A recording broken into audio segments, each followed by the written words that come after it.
Another day, another video na naman ang ating gagawin. Magluluto nga pala kami ngayon ng chicken curry.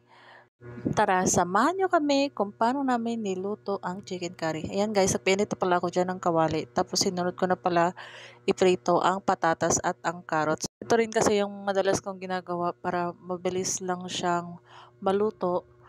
Lalo pag isasahog mo na siya sa niluluto mo. At pagkatapos nga magprito ng patatas at carrots, sinunod naman igisa ang sibuyas, bawang at luya. Okay na ang sibuyas at bawang at luya, sunod naman yung nilagay ang manok. Alam niyo ba guys, isang trivia lang, na ang chicken curry ay isang ulam na nagmula sa subcontinent ng India.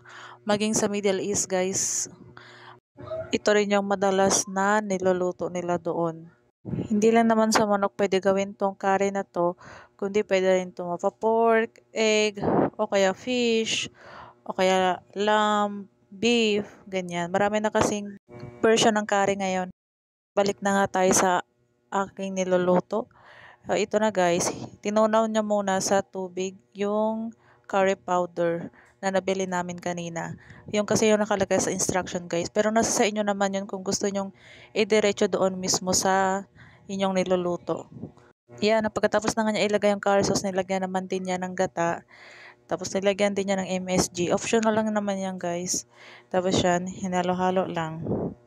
Yan, halo-haluin lang kasi buo-buo pa yung curry powder dun sa ibabaw ng manok. Ayan, so guys, tingnan nyo, kung nakikita nyo, naglighten na yung kulay niya kasi nahalo na siya eh.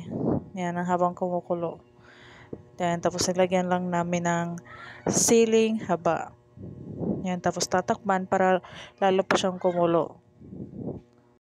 A few moments later. Makalipas nga ang ilang minuto, ay luto na itong chicken curry. Yan, tingnan nyo guys yung sabaw oh. 'Di ba? Ang sarap. Nagmamantika na yung sabaw niyan.